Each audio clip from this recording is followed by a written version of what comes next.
But, you grow up with a dialogue of what birth was like. So if you're someone whose mother had a traumatic birth experience where maybe, I don't know, she tried pushing for 24 hours or whatever the story is, and then it ended up going to C-section, she lost a lot of blood, and that kind of dialogue around birth, you grow up hearing that. That's what you think birth is. And those ones are like, peer is one thing. Like peer is something you've heard maybe a short version of, or you've heard fairly recently, but something that you've grown up with that is your model for childbirth. Being able to break away from that and say that's not my truth, or it doesn't have to be my truth, is really important. And realizing that a similar birth might play out for you as did for your mother. Sure, it might. There's not really there's no genetic thing to say that will happen, but it might. But having the right support so that if it does happen and you can come away from it feeling like, yes, physically that was traumatic, but mentally I had the support, so it wasn't, is really important. Hey everybody, Ashley Cooley here, owner of Birth Baby Sleep and host of the Bringing Up Baby podcast. Today I'm chatting with Liz Burns. Liz is a doula in the Halifax area. She and I have worked together on a few occasions before, and I really wanted to have her on to talk about she's passionate about a lot of things, but to talk about birth stories, and not just the birth stories that you hear when you're pregnant and everyone and their dog decides that they want to tell you exactly how they had their kids and it freaks you out and now we're just have all these images. But, actually there's something to be said for that, and there's actually a way to kind of take in that information to make sure it doesn't really affect you. But we're also talking about the importance and the significance of breaking down and sharing your own birth story and what that could do for you. So without further ado, here's Liz. Take a listen. Hi, Liz. It's so nice to see you. I'm really glad we're getting a chance to talk today. How are you? I'm good. Thanks so much for having me on the podcast. I'm so excited, and it's really nice to see you. Liz and I have known each other for a few years. We've chatted about sleep for little ones a little bit, but we've come to kind of know each other in the birth and baby world. So I'd love for you to maybe share a little bit about yourself and what you do. Sure. So I'm a doula, and I focus mostly on birth doula work, but I also do some postpartum doula work. So my bread and butter is kind of births, and I support people in their pregnancy leading up to their birth. I do some private prenatal education with them, and then attend their birth and support them in the birth room. That could be at home or in the hospital. And then I also stay as kind of a contact for them for the first 2 months of their baby's life. I say 2 months, but I always just stay in touch. We always just stay in touch. And normally the most questions come in the first 2 months, but I'm always here for them. And then I also do some postpartum support separate from that. So some people hire me for both, but some people just want one or the other. And the postpartum support kind of looks like in their home, supporting them with any questions they have about their baby or about their birth that they just had. Some light housework, meal prep, making sure their nutrition is good postpartum, feeding support for the infant, those kinds of things. And also the other part of it is just connecting people with resources. So knowing people like you, Ashley, and being able to support people with people who know specifically about sleep or specifically about latch and that kind of thing is invaluable for people who are new to this or who aren't new to it and have done it before and didn't have a good experience, wanting to do things different this time around. Yes, that support is so invaluable, as you and I both know. And I think we share the same passion for this and wishing that everybody could get this kind of access and support.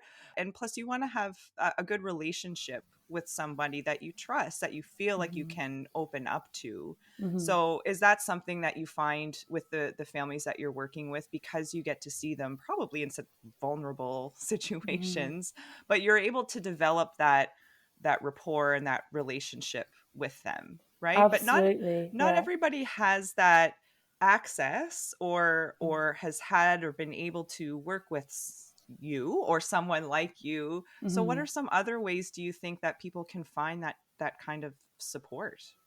Yeah, that's a good question. So that's something I also always ask in my consults when I first meet people. So I ask them, like, what other ways have you been looking for support as well as a doula? Some people have therapists who they're working with. Some people have like amazing support networks or family around. Some people don't. Some people are new to the province. They don't have that at all. One thing like I said in the beginning, I do some private prenatal classes, but I also encourage my clients to go to group prenatal classes like the ones you do, Ashley, because that gives them the opportunity to connect with a community before their baby comes, and a community who are in the same phase of life as them, who are going through pregnancy, who probably have a similar due date to them or close to, and having that support network already in place before you have your baby, so that then when you have a newborn and you're trying to juggle, like, okay, how do I feed this baby? When are they going to sleep? Are they a napper? Are they not a napper? All this kind of thing. They're not also trying to make friends, because that's a really hard time to do that. They already have it kind of in place. And it gives them the ability to have that peer network. And we know from research that what creates a good outcome for mothers especially, but fathers too, but my work is mainly with mothers, is that if they have a peer support network, there's a way lower chance of them ending up with some kind of perinatal mood disorder, like postnatal depression or anxiety disorders, that kind of thing. So trying to make sure you have a group and a network is really important, and that can come from your prenatal classes as well as the learning that you do about birth.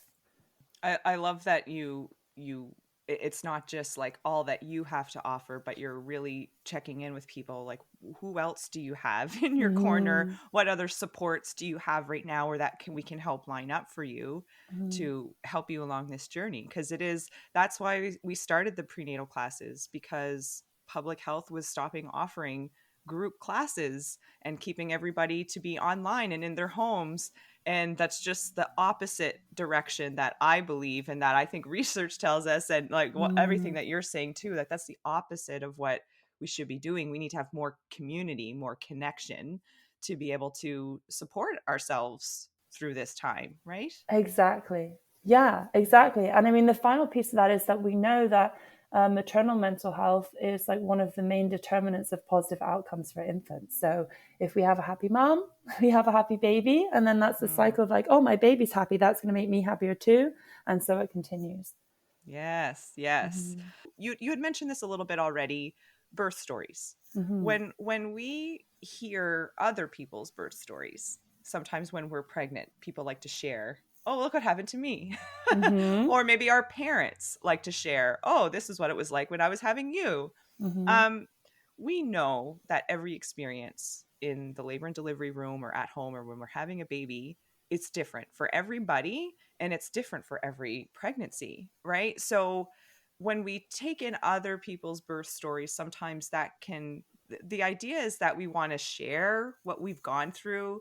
We want to give maybe a heads up to those that we care about of possibilities. But how that gets retained and how we take that in is very different person to person, I'm guessing, based on their own experiences, their own thoughts and feelings around their birth. It could increase the anxiety, or maybe it lessens it, but you don't necessarily know. So I'd love to just, if we could talk more about the birth stories and how this can really impact how we feel about our own birth stories, how we feel about our own upcoming births or past births or that kind of thing. So what's your take on how we share birth stories and how important that is to do, maybe? This is my jam. I love this. This is like what I love about my work the most. So one thing I want to kind of start with is that pretty much every consult I do with someone, I offer like a free 30-minute consult when I meet people before they commit to working with me, because it's such an emotional, like, you really have to have a connection with your doula. And everybody's different. Like, I might not be everybody's cup of tea, but pretty much in every single one of those consults I do, the person will say, oh, well, so-and-so name, I don't know, they'll say, Ashley had this horrible thing happen on yada, yada, yada. And everyone has this, at least one person who is their like example of someone who had a really horrible experience. Everybody. And that's really interesting to me for two reasons. One is that they might have heard 10 good birth stories, but then they've heard this one terrible one, and that is the most salient to them. It's the one that they remember the most because it's traumatic. And that makes sense. You know, as humans, we remember the negative things because evolutionarily we want to make sure that doesn't happen again. So there's a reason why that happens in our brains. There's a reason why we have this kind of negative bias. Something we can do and use is mindfulness to try and remember, like, yes, that was a really bad experience, I want to avoid that. But actually the best way I can avoid that is by focusing on these really good ones, and thinking about all the great things that could happen. And the reason this is important is because we know, like, physiologically, there's a mind-body connection. If you go into the delivery room, and this is making it very, like, a very basic level, but I won't go into the science of it too much. But if we go into the delivery room nervous, we're tight. Babies can't be born when your body is tight. I mean, I shouldn't say can't. Nothing's impossible, but it's very hard for a baby to move down through and pass through the pelvic floor if the pelvic floor is tight. So we want to kind of cultivate during pregnancy instead this ability to be calm and relaxed, even when we're in pain, which we are when we're in labor. And to do that, we need to be focusing on positive birth stories. We need to be thinking about all the amazing things that are about to happen. We need to be thinking about relaxing the body. We need to be thinking about ways that we can cope with the pain. Now, some people choose to have an epidural, some people choose to have nitrous oxide, some people choose to have nothing. But either which way, whatever you choose, being able to relax the body is really important. And using ways to, like, having methods before we go into the delivery room where we can make sure that pain remains as pain and doesn't go down into suffering. So I distinguish those two things by saying, like, pain is inevitable in labor. Suffering is not. Suffering is when the pain, you're unable to cope with the pain. And so making sure we have tools to cope with pain before we go into the delivery room is what stops us from going into a suffering cycle, which is normally when people, we use the phrase start to lose it, start to being able to not cope and manage with labor.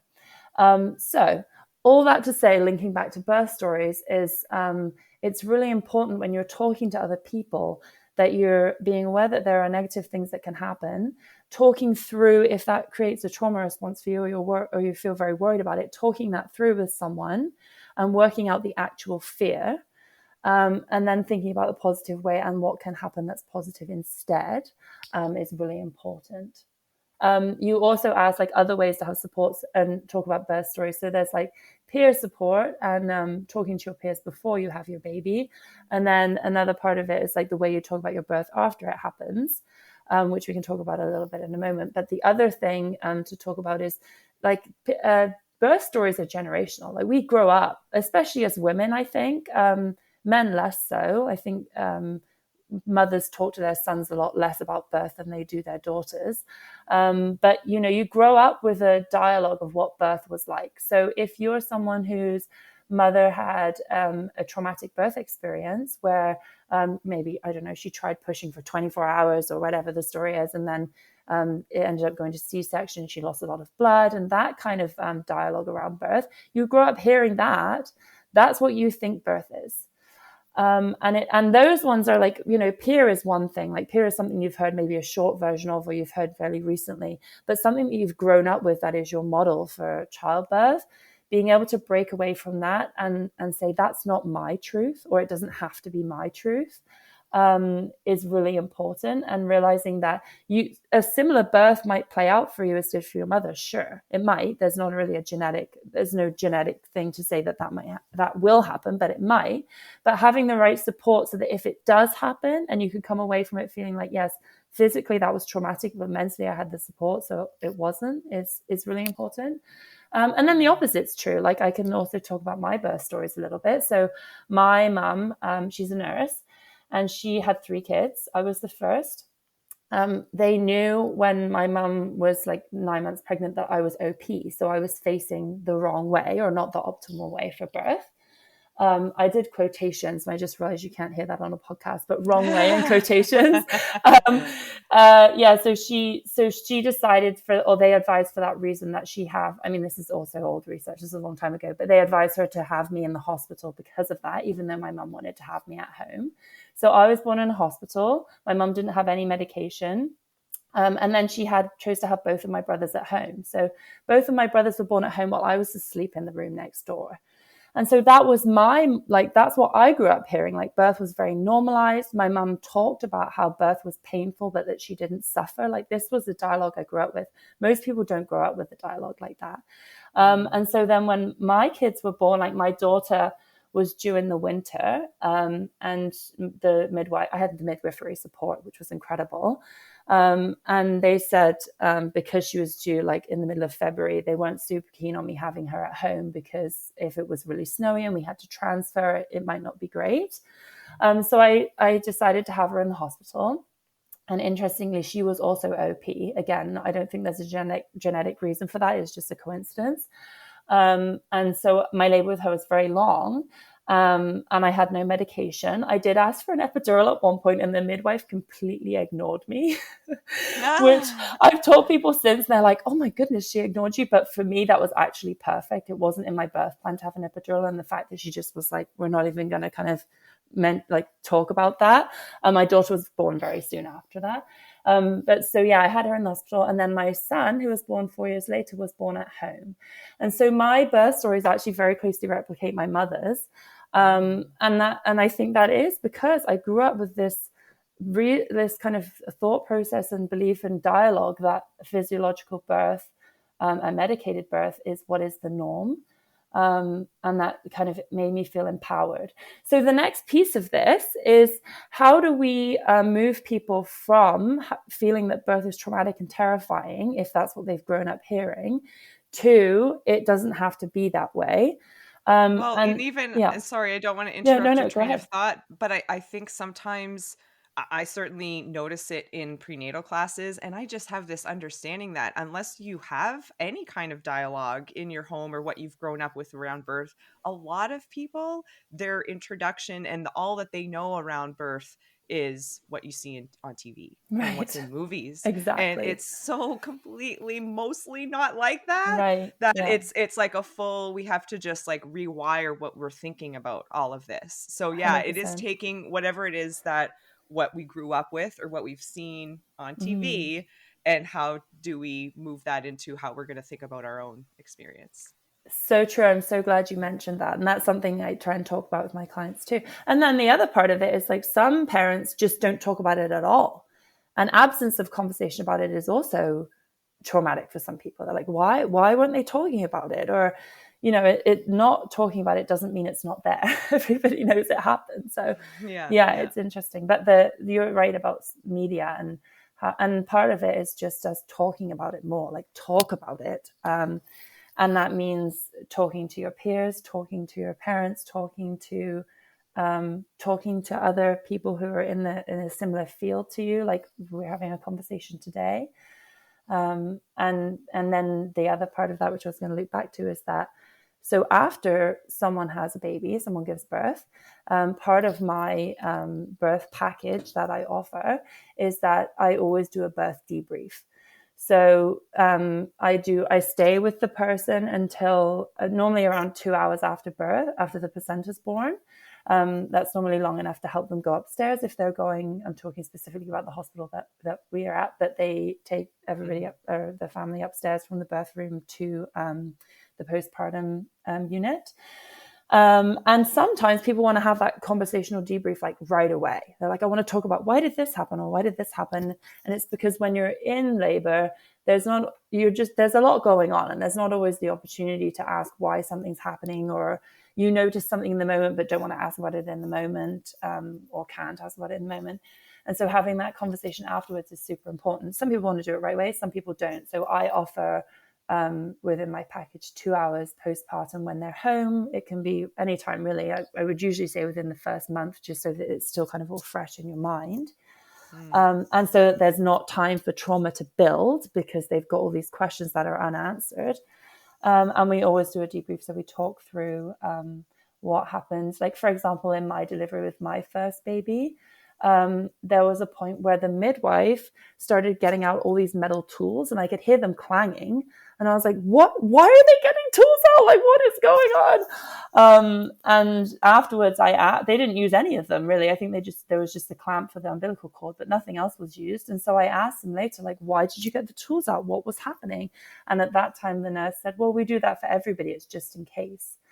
And so if I hadn't had that conversation, I would have gone through life believing that at some point they were really worried and they got loads of tools out. But that's not what happened at all. So that's just an example of how we write our own truth based on what we think is happening, and sometimes it's just completely off the mark. So having those conversations afterwards and debriefing and kind of figuring out the story of your birth, and never to negate or invalidate what you believe happened, but making sure that it's actually accurate and that the things that happened in the room were as you saw them. Because the other thing that can happen in labor is our memory isn't always great, because when we're in pain, it's hard to code memory, is super important. Yeah, that's such a good point that you made, because what was happening with the clanging and the tools or whatever, they do that just in case, and it's just part of what they're doing, but it made you feel a little bit, if I could say, quote unquote, freaked out of like, Yeah, what is happening? So it's not, none of this is about like what is necessarily actually going on, but how it's making you feel. And 100%. what that is what is so important to work through. I Exactly. 100% agree. I've shared my birth stories for all of my girls on the podcast. Actually, they each have their own episode. So some people may have already listened to us, particularly my second daughter, that she was OP as well. The way I describe how she entered the world, basically, in a nutshell, Liz, is that she was kissing the world on her way out. Her lips were out first. Oh, wow. And She was face presentation. Cool. face presentation, and which is so hard to say because I know people then automatically picture that, and it's a not a wonderful thought. But in that moment of because she was my second, also she was 2 pounds lighter than my first, so that delivery, that pushing phase was a lot faster, and was the reason, because she was smaller than my first, the reason why I was able to have her vaginally in that Right. position. Yeah. But when I in those moments, it was like everything was very rushed, and my doctor thought she was breech, so she yells out breech, and then all these people come in the room. I'm still contracting and Oh, maybe wow. mid push, and and I'm thinking like, and my eyes are closed, so I'm like, who's in here, what's going on? And my partner's telling me like, focus. Focus. Oh, no. And I'm like, should I? And my doctor was lovely, and she was, because she knew what was going on, and would just every once in a while reassure, all's good, keep doing your thing. Like, it was just like, you do you, Ashley, we've got all this out here. And so of course it was very fast and moving, and then she was out, and because of her position, they wanted to bring her over to the warm and just kind of check her over before going on my chest. So that was the one thing that I didn't have, was like the immediate skin to skin right away, and it from all of my kids. And that was just, it felt relieving that she was out, but it was also like, where is she? And so there were just like a few little things like that I wouldn't have described it as traumatic. I feel very fortunate that she was able to come right on my chest after that, and everything really worked out well. uh, but in those moments, I had to, for a few times, to be like, so tell me again, what, like, who was all in here and what were we thinking? And I just needed to have an idea of what was going on there. Right. And I actually have a bit of knowledge because of my education and training and what I do, that like I was able to really piece that together. But sometimes that's still really hard to do if it's just you Right. and your partner in the room, or who knows. Anyway, but all that to say, these things can, anything can happen, as we know, in labor and delivery, but actually thinking about it afterwards and debriefing it with yourself, with a loved one, with a health professional, a doula like yourself, how important that is to do. Yeah, 100%.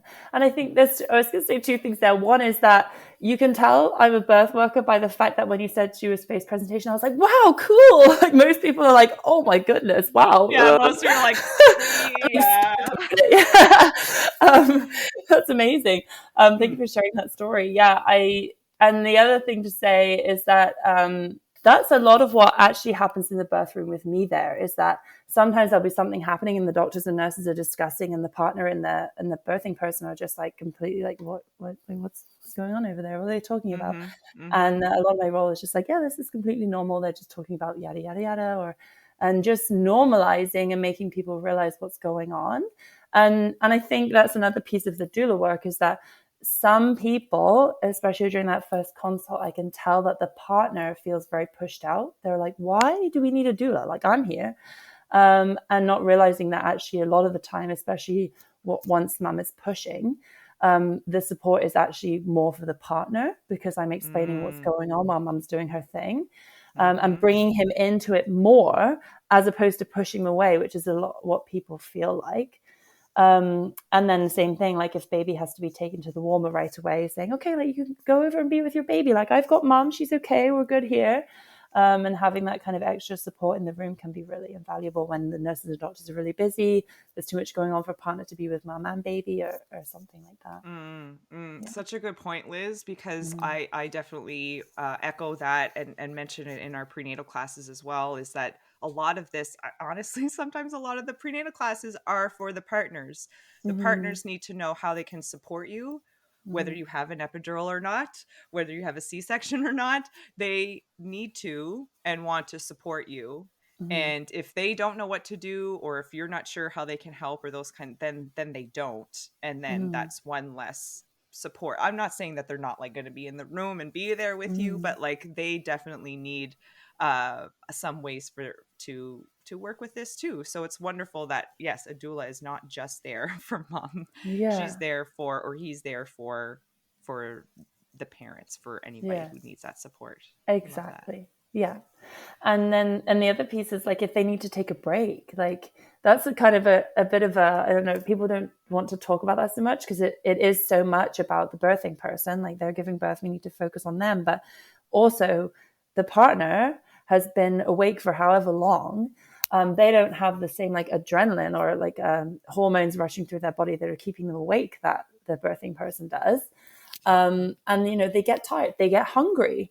And sometimes they're, if there's no one else there, they don't want to leave the birthing person, or they're scared they're going to miss something. And just having the doula say, like, go get a snack, or like go pee, or just go for a walk, and knowing that there's someone there with their partner, and also knowing that they'll get called back if anything's going on, can be really reassuring for them, I think.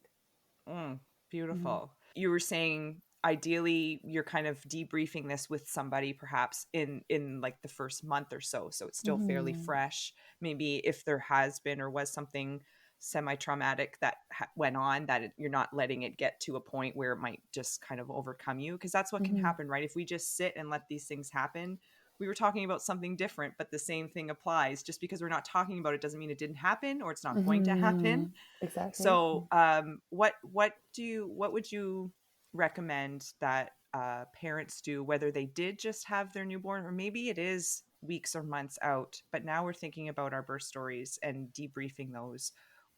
Are there steps, are there things that you think somebody should do after their birth to like make sure you XYZ? Or is it just like simply just talk about it, share it with somebody you love, share it with a health professional, or those kinds of things? Yeah, that's a good question. Talking about it is so important. I think, this is an interesting piece, because it's like, if you've had something that you perceive as traumatic, and I say perceive as traumatic because, like I said, sometimes we're not really 100% sure what went on in the room. We don't know why something happened. Then talking about it's really important, but also talking about it with, like, if someone who was there. So if you have a partner, if your partner was there, talking about it with them. Some people, I've encouraged them to get a hold of their notes from the hospital. You can get your birth notes from the hospital, and you can, there's like an admin fee associated with it, but you can. And then working with a specialist, like a perinatal, like psychologist or therapist, can be really important. Or a doula if you have a doula, or even, I can do that as a part of my postpartum packages, even if I wasn't at the birth. I would usually request the notes so I can kind of read and see what went on. It's not quite the same as if I was there, but it's kind of ability to, like, oh, you were talking about this thing that happened to you. I see in your notes that it was yada yada, and we can kind of break apart what happened. And yeah, making sure. So what else? Yeah, making sure to talk about it. Making sure that you're have this support network, and you're meeting with other people. Having a support network of people who've experienced something similar can be really crucial. While also making sure that we have that professional help, because sometimes if what you're doing is going to like a peer network, especially online, I find this happens. They can be really great resources, but they also can have issues in that you kind of spiral out, oh yeah, that happened to me. And then, oh yeah, and that's exactly what happened to me. And it spirals into this new dialogue that might not actually be accurate for what happened to you. and it might make the problem worse. So trying to talk to someone who actually knows what happens, who knows birth, who knows, has a background and an education, and it can be maybe most important. And then you become actually a really helpful person for the other peers you have, because you have the knowledge and you have the background and you've had the professional support, to say, oh, well, I'm really sorry that happened to you. That sounds like it was really traumatic for you. I had something similar, and then I talked to a therapist, and you become more than just someone to talk to. You become someone who has resources for healing. Does that make sense? Oh, yes, absolutely. Yeah. We've very recently have had guests on this show where, well, just a couple weeks ago, we had a couple of moms who've had C-sections, and they were both sharing their stories, both very different, but yet somewhat similar. But they were sort of hearing from each other, each of their experiences, and a few times they were saying, like, I can so relate to that, and I can remember when something similar happened to me, and just getting to hear that other people, it's not about that other people went through a hard time and I want to hear about it, but Mm, it's like they experienced something different but had similar feelings around it than me. And mm, just how, when you feel less alone like that, it's, I don't know, you could, like, I mm. can see it happening on screen. You just, like, you can feel that it just kind of takes a bit of a weight off Yeah, almost. You must see that 100%. with your clients too, do you? Yeah, When you just, like, they're able to talk about it and really kind of, and you see them sometimes from beginning to end, like full circle yeah, of, wow, here we are, look what we just went through, and yeah, hopefully feeling good about that experience. yeah. It's a lot about validation and feeling Mm-hmm. heard. And it's also, I think, about being given permission. Like, I feel really sad about this thing that happened to me. And then someone else saying, yeah, I felt really sad about that too. Like, oh, okay, so I'm normal for feeling that. I think Mm-hmm. that's a big piece of it. I've had a client before, and she doesn't mind me talking about her story, so I can share a bit here. But when I first met her, I think she was around 36 weeks, and she had had a traumatic first birth. Um, and when I first met her, she couldn't say the word birth at all. Like, she couldn't. She would just completely. She'd cry. She'd completely shut down. And her baby at that time was breech, and she really wanted her baby to stay breech because she's like, if the baby's breech, that means I get to have a C-section. Like, that's great for me. She did not want to do vaginal birth again. Um, and then we kind of, with my support, and then there was also someone in the hospital who was like a social worker who was supporting her. We managed to find an OBGYN who would do a C-section for her for mental need, not for a physical need. Or I'm doing quotations again, Mm-hmm. but this is kind of what was determined. And then once she almost once she had that permission to be like, you can have a C-section if you want. Right around that time, there was kind of a shift, and she's like, I think I want to try a vaginal again. And so just knowing that she had the options and that she felt heard was enough. Wow. And she just, so the first time around, she hadn't had an epidural. And this time around, she said, I'm having an epidural. I'm getting it early. And she did. And she birthed her baby vaginally. And she came away from it completely transformed, I would say. I think she would say too. And her postpartum, as a result, was also way easier. She had had a really, really tough postpartum with her first baby. And her second one, she was just like, this baby's a dream. Everything's great. I feel wonderful. And just having that, like, validation, being heard, being given permission, having choices was enough for her to be able to start talking about birth. And it happened in a relatively short time frame. I mean, I met her at 36 weeks, and her baby was born, I think, just the day before due date, so almost 40 weeks. Um, and it all worked out. So yeah, those things are really Amazing. important. Yeah. But probably in no small part of having you to be there Mm-hmm. as somebody who knows about the birth and processes and all that stuff, and maybe having relationships with those at the hospital and finding Mm-hmm. support for her that she specifically needed to work through that. Because honestly, if we, being like the lay person out there having a baby that doesn't have a doula, and is using their family doctor, who are also wonderful in those Mm-hmm. situations, but um, having somebody that can almost hold your hand or just be like, we can help you through this because there's more to it than just showing up and birthing your baby. Um, Exactly. so that support is just invaluable. Mm-hmm. Wonderful. 100%.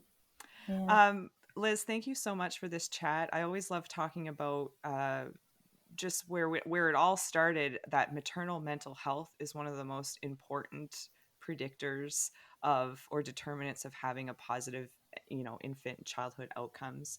That's definitely where I come from with all this. We want to give people good information. We want to make sure they have support, and know where to go or what resources to find if they're not getting that, or where they can go. So where can somebody go? How can people find out more about you, or where do you live online, Liz? So my Instagram is my most active. I do a segment on there called Medlingo Mondays, where I talk about various medical terms that people use in the hospital that your layperson doesn't understand, and kind of debunking kind of myths around that and understanding. So yeah, I'm pretty active on there. Yeah. And I'm on Facebook, but don't use it as much. But both of those are just at Driftwood Doula. And then my website's the same, driftwooddoula.com.